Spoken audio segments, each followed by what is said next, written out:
मध्य प्रदेश में बीजेपी ने अपने उम्मीदवारों की दूसरी लिस्ट जारी कर दी है। 39 नामों की ये सूची चौंकाने वाली है। बीजेपी ने इसमें 3 केंद्रीय मंत्रियों सहित 7 सांसदों को टिकट दी है। केंद्रीय मंत्री नरेंद्र सिंह तोमर दिमनी से, प्रहलाद पटेल नरसिंहपुर और निवास से फग्गन सिंह कुलस्ते चुनाव लड़ेंगे। तो सांसदों में सतना से गणेश सिंह, जबलपुर से राकेश सिंह, चीदी से रीति पाठक और गाडरवारा से राव उदय प्रताप सिंह को टिकट दिया गया है। भाजपा प्रत्याशियों की ये दूसरी सूची आने के बाद प्रदेश में सियासी बयानबाजी का पारा भी चढ़ गया है। कांग्रेस इस पर तंज कस रही है। कांग्रेस अध्यक्ष कमलनाथ ने ट्वीट कर कहा कि भाजपा ने मध्य प्रदेश में अपने सांसदों को विधानसभा की टिकट देकर साबित कर दिया है कि वो ये मान चुकी है कि वो चुनाव नहीं जीत रही है। दुनिया की सबसे बड़ी पार्टी कहने वाली भाजपा के लिए उम्मीदवार ही नहीं मिल रहे हैं। कुछ ऐसा ही तंज कांग्रेस के प्रदेश प्रभारी रणदीप सुरजेवाला ने भी कसा है। उन्होंने कहा कि भाजपा के केंद्रीय नेतृत्व को मौजूदा नेतृत्व पर भरोसा नहीं रहा, इसलिए उसने अब नरेंद्र सिंह तोमर, प्रहलाद पटेल, फग्गन सिंह कुलस्ते, कैलाश विजयवर्गीय और राकेश सिंह जैसे नेताओं को मैदान में उतारा है। उन्होंने कहा कि कांग्रेस का भय भाजपा को कैसे सताता है, दूसरी सूची से साफ है। कांग्रेस के दूसरे नेता भी ऐसे ही बयान दे रहे हैं। ये स्थिति बता रही है कि जमीन कितनी खिसकी हुई है कि केंद्रीय मंत्रियों को 3-3, 4-4 को सांसदों को लड़ाना पड़ रहा है। इनको भरोसा नहीं रहा अपने कार्यकर्ताओं की अनदेखी पहले भी की 18 साल में और अब भी कर रहे हैं कि उनको चुनाव न लड़ा के ये सांसदों केंद्रीय मंत्रियों को लड़ना ही था तोमर जी को, तो वहाँ से लड़ते ना ग्वालियर से। ये सब डर, चारों तरफ के डर, ये तय है इनका जाना। जनता ने तय कर लिया कि आज अगर वोट डल जाए तो आज इनको सत्ता से बाहर कर देंगे। जितने धुरंधर थे सबको उतार दिया। इससे साफ साबित होता है कि भारतीय जनता पार्टी बहुत डरी हुई है। जब नरेंद्र सिंह तोमर, प्रहलाद पटेल, फग्गन सिंह कुलस्ते ये सभी केंद्रीय मंत्री यहाँ पर आ गए हैं, तो अमित शाह और नरेंद्र मोदी जी को मैं धन्यवाद देता हूँ कि जमीनी हकीकत आपने समझ ली इस सरकार की, और इसलिए ये महारथी लोगों को आखिरी चुनाव में मौका दिया है। कांग्रेस के तंज पर बीजेपी तगड़ा पलटवार कर रही है। सीएम शिवराज सिंह चौहान ने सूची को अभूतपूर्व बताते हुए कहा कि परेशान तो कांग्रेस है जो उम्मीदवार तय नहीं कर पा रही है। बीजेपी के प्रदेश अध्यक्ष बीडी शर्मा ने कहा है कि बीजेपी ने 79 प्रत्याशियों को चुनाव मैदान में उतार दिया है। इससे कांग्रेस में बौखलाहट है। केंद्रीय मंत्री प्रहलाद सिंह पटेल ने बीजेपी की सूची पर तंज को कांग्रेस की बौखलाहट करार दिया है। ये भारतीय जनता पार्टी के हमारे नेतृत्व का विल पावर है, कॉन्फिडेंस है कि उन्होंने हमारे इतने प्रत्याशियों को घोषित करके चुनावी मैदान में उतर गए हैं। चाहे हमारे आदरणीय नरेंद्र सिंह तोमर होंगे, आदरणीय कैलाश जी होंगे, प्रहलाद पटेल होंगे, हमारे फग्गन सिंह कुलस्ते होंगे, ये भारतीय जनता पार्टी की ताकत है। नई ऊर्जा के साथ नए नौजवानों को भी अवसर दिए हैं, हमारी बहनों को भी अवसर दिए हैं, तो ये भारतीय जनता पार्टी ही कर सकती है। भारतीय जनता पार्टी ने अपनी ताकत को मैदान में उतार दिया है। कांग्रेस के पास तो इस पंक्ति का और इस स्तर का नेतृत्व ही नहीं है। दिवालिया लोग हम पर उंगली न उठाएं। भारतीय जनता पार्टी में आने वाली 2 पीढ़ियां तैयार हैं। कांग्रेस के पास कोई नाम हो तो वो जारी करें। ये उनकी बौखलाहट की चरम सीमा है। कुल मिलाकर कांग्रेस भले ही बीजेपी की सूची पर तंज कसे, बीजेपी ने अपनी दूसरी सूची में ये बता दिया है कि मध्य प्रदेश का चुनाव उसके लिए कितना अहम है। देखना ये होगा कि अपनी अगली सूची में वो और क्या धमाके करती है और कांग्रेस की इससे मुकाबले की क्या तैयारी है। Bureau report, IND 24।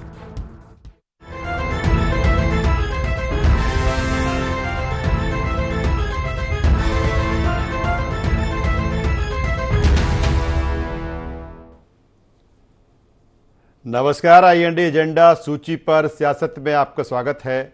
मैं हूं राजेश सक्सेना। आज इसी मसले पर चर्चा होगी, बातचीत होगी, लेकिन उससे पहले देख लेते हैं agenda points. Bharatiya Janata party को क्यों चुनावी रण में उतारने पड़े सांसद और केंद्रीय मंत्री? दिग्गजों को चुनावी रण में उतारने से भारतीय जनता पार्टी को कितना फायदा? भारतीय जनता पार्टी के दिग्गजों को टिकट कांग्रेस के लिए कितनी बड़ी चुनौती? और कांग्रेस को क्यों लग रहा कि बीजेपी को डर के चलते बदलनी पड़ी अपनी रणनीति।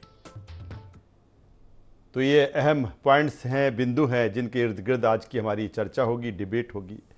जिस तरह से अब जो समय है वो चुनाव का है और इसीलिए तमाम सारी तैयारियां देखने को मिल रही हैं। भारतीय जनता पार्टी ने जिस तरह से तकरीबन सवा महीने पहले अपनी 39 नामों की जो पहली सूची है वो जारी की, उसके ठीक बाद 39 नामों की एक और सूची जारी कर दी और एक दिन बाद ही एक और नाम घोषित कर दिया। कुल मिलाकर 79 नामों की जो सूची है भारतीय जनता पार्टी की वो अब सामने है।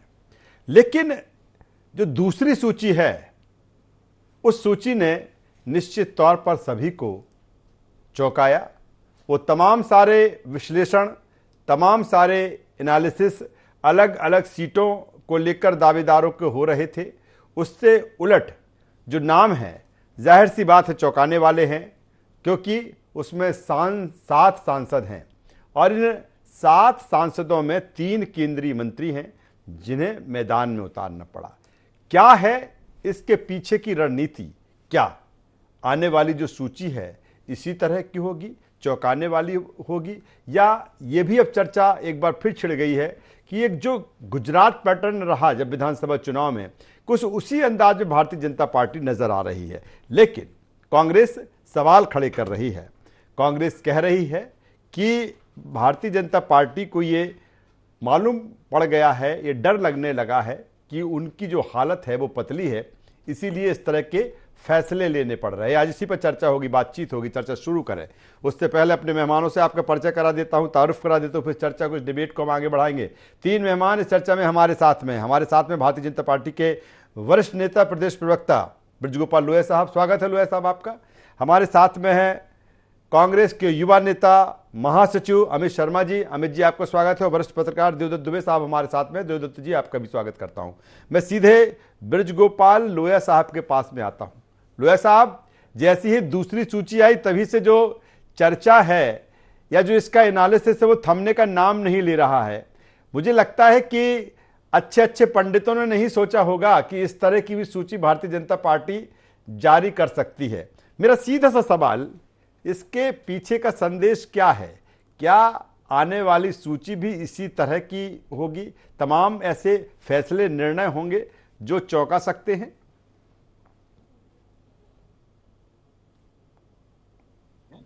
भारतीय जनता पार्टी की एक कार्य पद्धति है जो आप जानते हैं। आपके साथ पिछली बार जब 39 की सूची जारी हुई थी तब भी मैंने आपके साथ चर्चा की थी और मैंने आपसे कहा था कि कुछ लोग केवल कहते हैं, भारतीय जनता पार्टी करके दिखाती है।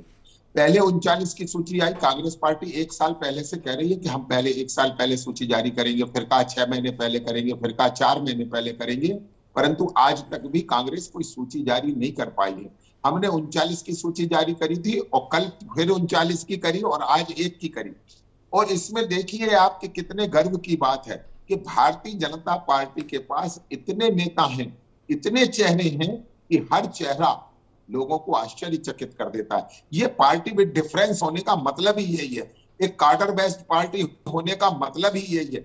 मतलब कार्डर का मतलब क्या होता है कि पंच से लेकर प्रधानमंत्री तक जिस कार्यकर्ता की जहां आवश्यकता है उस कार्यकर्ता का पार्टी वहां उपयोग करेगी। एक बात और है कि आपने एक बात देखी होगी कि इसके बाद कांग्रेस समझ नहीं पा रही है कि हम क्या करें। हमसे तो वो प्रश्न पूछते हैं परंतु खुद की सूची जारी कर नहीं पा रहे हैं क्योंकि वो गुटों में अटकी हुई है। किसी को कमलनाथ जी की क्लियरेंस है तो दिग्विजय सिंह जी का रोड़ा है, किसी को दिग्विजय सिंह जी की क्लियरेंस है तो कमलनाथ जी का रोड़ा है।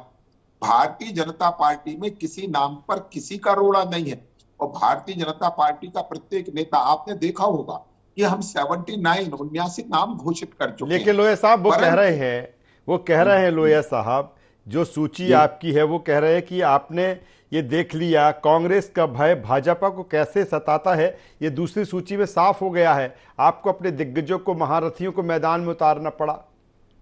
नहीं, मैं तो आपसे फिर कह रहा हूं कि दिग्गज महारथी ये सब मध्य प्रदेश के शिल्पी हैं। नरेंद्र सिंह जी तोमर मध्य प्रदेश की भारतीय जनता पार्टी के और मध्य प्रदेश के विकास के शिल्पी है। माननीय प्रहलाद पटेल जी, माननीय फग्गन सिंह कुलस्ते जी, माननीय फग्गन सिंह कुलस्ते जी 1990 में पटवा जी की सरकार में मंत्री हुआ करते थे।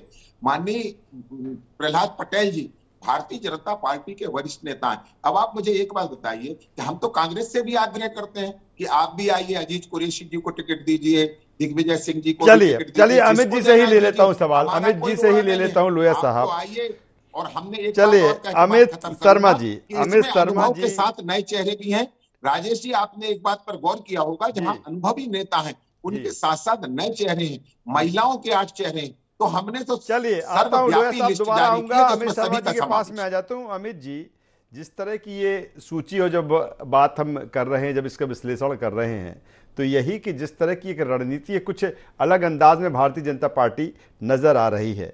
जिन चेहरों को उतारा गया है, हालांकि आपके नेता भी कह रहे हैं, इनके नामों के साथ जोड़ रहे हैं, धुरंधर शब्द का इस्तेमाल कर रहे हैं, महारथी शब्द का इस्तेमाल कर रहे हैं, तो क्या अब चैलेंज बड़ा है, चुनौती बड़ी है, क्योंकि आपको धुरंधरों से, महारथियों से मुकाबला है?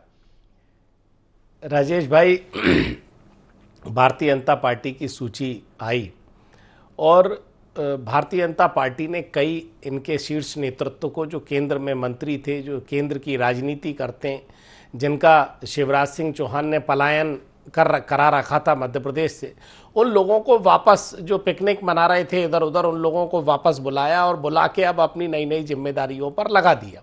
मेरे ब्रजगोपाल जी ठीक कह रहे थे कि रोड़ा, तो कांग्रेस में तो रोड़ा नहीं है। मैं इनको बता दूं कि ये तो पहले 18 में दूल्हा पूछते थे, आज इनके 6 दूल्हे हो गए। सिंधिया जी एक अलग पगड़ी लिए घूम रहे हैं, और महाकौशल में आपके प्रहलाद पटेल जी एक पगड़ी लिए घूम रहे हैं। आज अगर हम चंबल की बात करें तो नरेंद्र सिंह तोमर एक पगड़ी लिए घूम रहे हैं। तो ये अलग अलग, कैलाश विजयवर्गीय जी इंदौर में एक पगड़ी मुख्यमंत्री बने घूम रहे हैं। तो ये जैसे ही सूचियां जारी हुई तो इन्होंने अलग अलग कलर की पगड़ी मुख्यमंत्री बनने के लिए पहन लिया।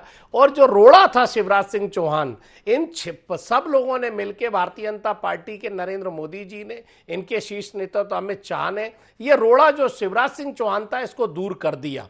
इससे देखिए, इस रोड़े से स्पष्ट हो गया कि ये शिवराज के चेहरे पर चुनाव भ्रम की स्थिति कर रहे हैं, शिवराज के चेहरे पर चुनाव नहीं लड़ना चाहते। क्योंकि 18 वर्षों में अगर इन्होंने काम किया होता, इनका शीर्ष नेतृत्व तो समझ गया कि आज प्रहलाद पटेल को टिकट क्यों दिया, जालम सिंह पटेल उनके भाई हैं, जब इतना विधानसभा में काम किया है, इतने वो जनहितैषी हैं, इतने ही उन्होंने कार्यकर्ताओं में सामंजस्य बना रखा है, तो भाई की टिकट काट के प्रहलाद पटेल को देने की क्या आवश्यकता थी?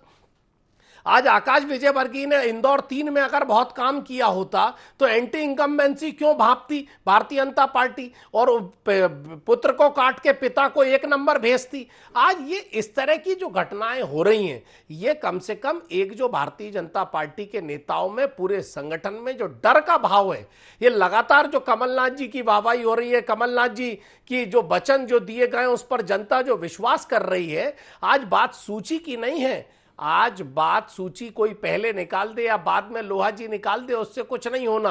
अंतिम जो जीत की सूची निकलेगी, बात उसकी है। आपकी जो डर और बौखलाहट दिखाई दे रही है, उससे स्पष्ट हो चुका कि आपकी आधी चुनावी रणनीति फेल हो चुकी है। आपने हार स्वीकार कर ली है और आगे देखिए और क्या होने वाला है। कभी कभी चर्चा में लोया साहब को और मजबूत कर देते हैं, उनको लोया साहब भी कह देते हैं, और मुझे लगता है ये मजबूती है। और अमित जी का मुझे लगता है कि विशेष स्नेह है लोया साहब से। मैं सीधे देवदत्त दुबे साहब के पास में आता हूं। देवदत्त दुबे साहब, जिस तरह से सीधा सा पॉइंटेड सवाल ये है कि ये जो सूची क्या संदेश दे रही है? देखिए, ये संदेश ये है कि भाजपा 2018 के परिणाम से सतर्क और सावधान और किसी प्रकार की रिस्क नहीं लेना चाहती। उसने अपने दिग्गजों को भी मैदान में उतार दिया है, जिनको केंद्र में मंत्री बनाया था देश के उनको प्रदेश और एक विधानसभा तक ले आई है कि हमें सीटें जीतना है। पिछली बार 7-8 सीटों से सरकार बनने से रह गई। इस बार उन्होंने ये कोई रिस्क न लेते हुए दिग्गजों को, उनके बड़े बड़े महारथी सबको उतार दिया है कि आप अपनी सीट भी जीतो, वो आसपास। तो जंग और चुनाव, उसमें आप कैसे जीतना है, क्या करना है, सब उपाय करते हैं। और अभी क्या है, अभी तो बीजेपी की सूची आ रही है, अभी कांग्रेस की आने दो, उनने भी परिवर्तन कर रहे हैं, वो भी ऐसे ही प्रत्याशी ढूंढ रहे हैं एलिवेट। तो जैसा पहलवान होता है वैसा उतारा जाता है, जैसे बॉलर वैसा बल्लेबाज। तो अभी कांग्रेस की सूची आएगी तब आपको पता चलेगा कि इस बार का चुनाव बड़ा अभूतपूर्व होने जा रहा है, प्रत्याशियों के मुद्दे पे होने जा रहा है। कोई विशेष लहर नहीं है किसी पार्टी के पक्ष में, जैसे 2018 में कशमकश था, लगभग वैसे ही स्थिति है। इसलिए अतिरिक्त प्रयास दोनों दल कर रहे हैं। भाजपा तो चौंका रही है, पहली सूची उसमें किसी को खबर नहीं लगी, उसमें 100 दिन पहले चुनाव के 39 प्रत्याशी। वो जो कल भी सूची दी, आप देखो कैसे अचानक से आई। प्रदेश के अधिकांश नेताओं, यहाँ तक कि जिनको टिकट मिला है उनको भी पता नहीं था कि हमें टिकट आ रहा है तो चुनाव लड़ूंगा। ये बहुत बड़ा दाव खेला है भाजपा। एक साइकोलॉजिकल माइंड गेम होता है राजनीति में। अब वो चर्चा ही कि इन्होंने बड़े प्रत्याशी बड़े। अब कांग्रेस के ऊपर एक दबाव बढ़ गया है कि वो भी ऐसे प्रत्याशी थे चर्चा का विषय बने, जो एक आउट ऑफ पैटर्न। लेकिन देवदत्त दुबे साहब, यहाँ इस सवाल आपने बिल्कुल बेहतर बात कही कि भारतीय जनता पार्टी किसी तरह का रिस्क 2023 के चुनाव में नहीं लेना चाहती, इसीलिए इस तरह के दिग्गजों को मैदान में उतारा है। इसमें दो चीज़ें हैं, एक तो ठीक है जब दिग्गज उतरेंगे तो जाहिर सी बात है भारतीय जनता पार्टी को उसका फ़ायदा मिलेगा, लेकिन दूसरी चीज़ है कि कांग्रेस को सवाल खड़े करने का मौका है कि आपकी जो स्थिति है, आपका जो डर या जो भय है, इस तरह की सूची को बताता है। अब वो तो आम जनता भी चर्चा करेगी उसमें क्या बात है कि आपको क्यों उतारने पड़े, लेकिन ये नहीं होता। आप यदि कहते कि हम हार जाते, बाहर हो जाते, तो कहते हम ऐसा कर लेते तो हम जीत जाते, तो लोग ये कहते क्यों नहीं किया, आपको किसने रोका। अधिकतम प्रयास तो हर दल करता है, वो करना भी चाहिए युद्ध में, खेल। चलिए बिल्कुल 2023 का जो चुनाव है और लगातार जिस तरह से देवदत्त दुबे साहब जिक्र कर रहे हैं युद्ध और जंग की, हम लगातार बात करते, सीधे लोहिया साहब के पास में आता हूं। लोहिया साहब, अगला सवाल लूं, लेकिन मेरा एक सवाल बनता है कि क्या जो तमाम सारी चीजें भारतीय जनता पार्टी कर रही है, तमाम सर्वे, तमाम तरह की बैठकें, रणनीति, उसमें 39 का जो फैक्टर है वो क्या है? क्या कोई ज्योतिष पंडित भी काम कर रहे हैं कि नहीं इस तरह से सूची इस अंक गणित के साथ आपको निकालना है? नहीं, देखिए इस तरह का कोई गणित नहीं है। जितने भी चुनाव प्रबंध समिति में नाम तय हो जाते हैं वो जारी हो जाते हैं, संसदीय बोर्ड से तय हो। मगर मैं एक बात कहना चाहता हूँ, देवदत्त जी ने अभी बड़ी अच्छी बात कही। हमारे मित्र अमित जी कह रहे थे कि ये महारथी आ रहे हैं, मगर अमित जी इसको समझने का प्रयत्न करिए कि ये कहाँ किन सीटों पर आ रहे हैं। उन सीटों पर आ रहे हैं जिन्हें भारतीय जनता पार्टी दुर्भाग्यवश हार गई थी। तरुण भनोट के खिलाफ लड़ रहे हैं राकेश सिंह जी, संजय शुक्ला के खिलाफ लड़ रहे हैं कैलाश विजयवर्गीय जी, दिमनी चुनाव लड़ने जो कांग्रेस की सीट थी वहां गए हैं माननीय नरेंद्र सिंह तोमर जी। तो आपके नेताओं में क्या ये साहस है कि जो सीटें निरंतर भारतीय जनता पार्टी जीत रही है वहां आकर लड़ सके? और हम तो इस तरह के प्रयोग करते आए, आपको याद होगा अमित जी, 2003 में राधोगढ़ चाचोड़ा विधानसभा से लड़ने गए थे माननीय मुख्यमंत्री जी राधोगढ़ विधानसभा में। ये साहस है हमारे नेताओं में, हमारे नेता जिम्मेवारी उठाने को तैयार हैं। आपके पास ना तो नेता है, ना जो नेता है वो उनकी खुद की जिम्मेवारी दूसरे लोग उठा रहे हैं, तो उनकी जिम्मेवारी उठाने की क्षमता ही नहीं है, तो आप किस तरह इसे फेस करेंगे? हाँ, ये बात बिल्कुल सच है कि भारतीय जनता पार्टी ने अभी तक जितनी सूची जारी करी है उसमें से मात्र 3 सीट ऐसी हैं जिन पर पूर्व में भारतीय जनता पार्टी के विधायक है, बाकी 76 सीटों पर कांग्रेस के विधायक हैं। और ये हमें साहस था।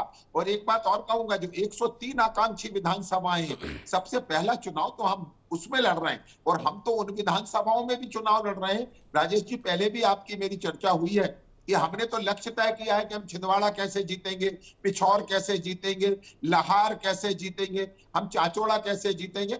हमने तो इन सीटों को भी लक्ष्य किया है, क्योंकि जो राजनीतिक दल साहस के साथ नहीं लड़ सकता है, जिसके नेता रण छोड़कर भाग जाएं, उन लोगों से आप क्या जनता अपेक्षा करेगी? जनता आपकी तरफ देखती है कि आप में कितना पॉलिटिकल मॉरल है। कि ये भी एक मॉरल की बात है कि यहाँ से हमारा कार्यकर्ता अगर बार बार हार जाता है तो चलिए अमित जी और उस सीट को जीत कर। देवदत्त दुबे साहब भी ये बात कर रहे थे, अभी इस बात की भी चर्चा है कि क्या जो पहले कांग्रेस कहती रही कि नहीं हम पहले सूची जारी करेंगे, ठीक है, ये तो अपनी अपनी तैयारी है, रणनीति, कब किस समय सूची को आपको जारी करना है। क्या जो वेट एंड वॉच की स्थिति में कांग्रेस थी, इसी का इंतजार कि पहले देख लिए जाए, भारतीय जनता पार्टी के पत्ते खुल जाएं, फिर हम अपनी रणनीति बनाएंगे? क्या उसी के हिसाब से अब कांग्रेस भी अपनी रणनीति बदल सकती है कि जिस तरह से भारतीय जनता पार्टी अपने नामों से चौंका रही है?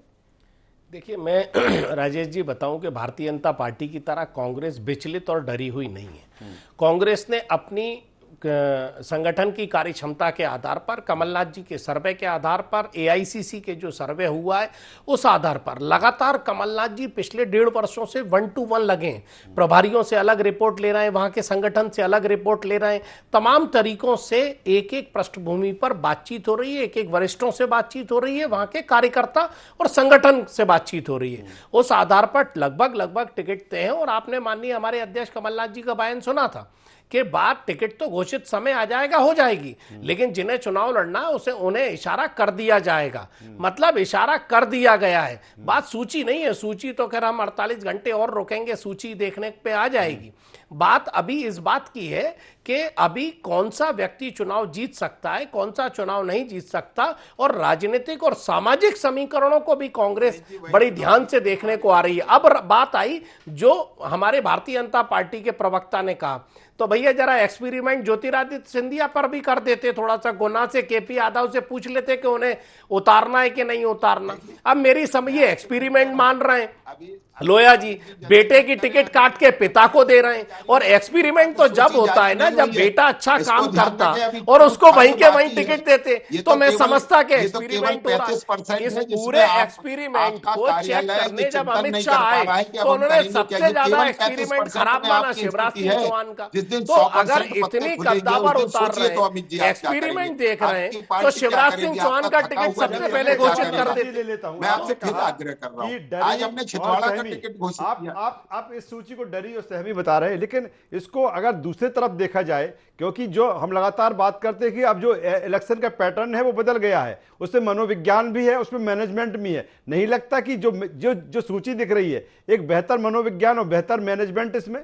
नहीं, बिल्कुल बेहतर मैनेजमेंट दिखाई दे रहा है। इसमें किस तरीके से उन्होंने दिमनी से नरेंद्र सिंह तोमर जी को लेके आ गए, कैलाश विजयवर्गीय को, वहां से उनके भाई को टिकट जालम सिंह जी को काटकर प्रहलाद पटेल जी को लेकर आ गए, और ये सारे बाबाओं को बिठाकर मंत्र पढ़ाकर जो 39 की पहले और 39 की बाद में, ये कितने भी अब मंत्र पढ़ लें, जो जनता का अब मंत्र है ये मंत्र काम करेगा। लोया जी इस बात को भांप चुके, बोल नहीं पाएंगे कि जो जनता का मंत्र है इस बार वो काम करेगा। जनता तय कर चुकी है कि बहुत हुई शिवराज की सरकार, अब माफ करो महाराज और शिवराज। वक्त कम है। मैं देवदत्त दुबे साहब, सीधा सा पॉइंटेड सवाल कि बहुत होमवर्क हुआ है जो ये सूची बताती है, और फिर बात वहीं आती है जाकर जब गुजरात विधानसभा चुनाव हुए थे और जो एक चुनाव में पैटर्न सेट हुआ था, क्या कुछ उसी तरह का पैटर्न नजर आ रहा है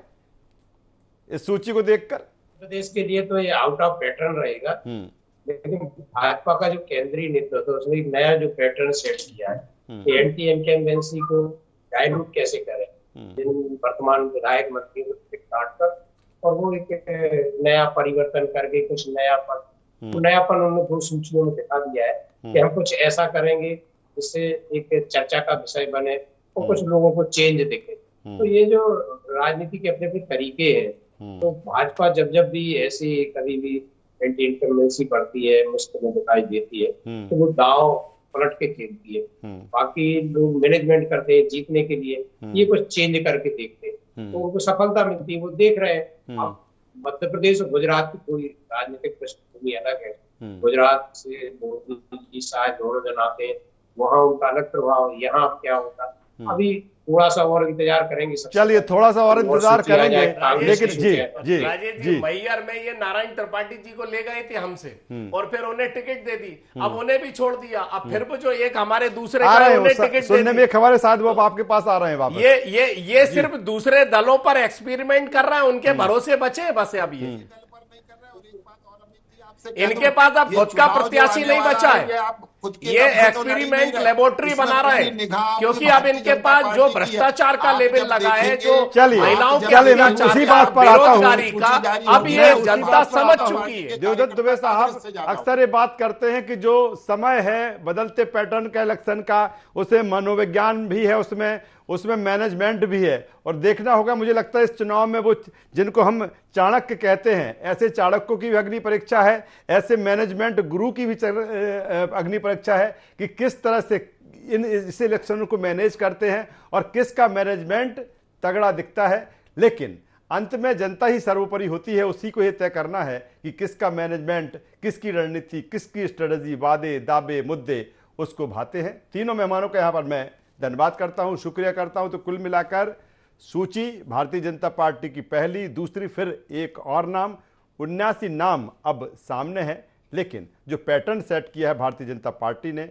सूची जारी करते वक्त, उसकी चर्चा है। देखना होगा क्या कांग्रेस भी कुछ इसी अंदाज में अपनी पहली सूची जारी करती है। आई इंडिया एजेंडा में बस इतना ही। IND 24 पर खबरों का सिलसिला लगातार जारी है। आप बने रहिए हमारे साथ। नमस्कार।